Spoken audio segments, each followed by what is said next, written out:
हम में से हर बंदे की ये शिकायत होती है, छोटा हो, बड़ा हो, मर्द हो, औरत हो, कभी पब्लिक में हो या इनफरादी तौर पर, कि मुंह से बहुत स्मेल आती है। आपके मुंह से स्मेल आ रही है।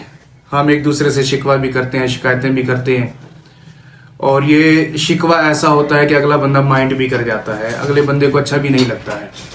कभी हमने सोचा है कि ये हमारे मुंह से स्मेल क्यों आती है?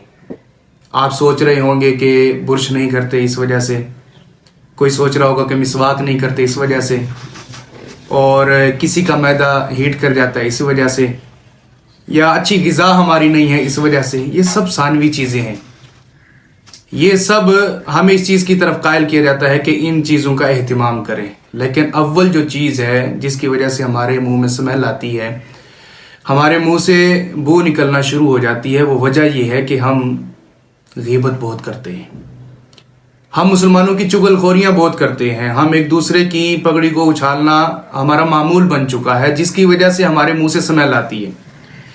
आप तवज्जो करें, नबी अलैहिस्सलाम के पास दो बंदे आए, आप अलैहिस्सलाम ने उनको बुलाया और आपने फरमाया कि तुमने रोज़ा रखा है? तो उन्होंने कहा कि जी अल्लाह के रसूल, हमने रोज़ा रखा है। तो आपने फरमाया कि रोज़ा नहीं रखा, तुम्हारा रोज़ा नहीं है।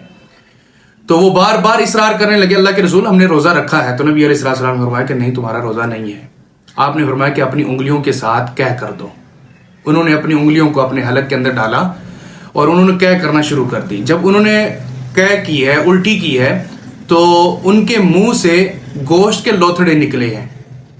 हालांकि उन्होंने गोश्त सहरी में नहीं खाया था। तो नबी अलैहिस्सलाम ने फरमाया ये इसी चीज़ की तुम्हारे मुंह में स्मेल थी, और इसी चीज़ की वजह से तुमने जो मुसलमान की ग़ीबत की है उसका गोया कि तुमने गोश्त खाया है। ग़ीबत करने की वजह से हम बुरा काम करें और हम कहें कि हमारे मुंह से जो है ना अतर और फूल की खुशबू आए, ऐसा नहीं हो सकता है। कि हम अच्छाई करेंगे तो हमारे मुंह से भी अच्छाई ही निकलेगी, हमारे मुंह से भी खुशबू ही निकलेगी। हम जब कोई बुरा करते हैं तो हमारे मुंह से फिर स्मेल आना शुरू हो जाती है, गालियां देना, ग़ीबत करना, चुगलखोरी करना, और इसके इंसान के जहन पर और इंसान के जिस्म पर बहुत बुरे असरात होते हैं। ब्लड प्रेशर का मरीज बन जाता है बंदा, बीपी हाई रहता है, हार्ट अटैक होने का खदशा रहता है, चिड़चिड़ापन रहता है, जिद्दी बहुत हो जाता है बंदा। यही औरतों के अंदर प्रॉब्लम और यही मर्दों के अंदर प्रॉब्लम होती है। तो अपने आप को ग़ीबत और चुगलखोरी जैसी मुसीबतों से अपने आप को महफूज रखें।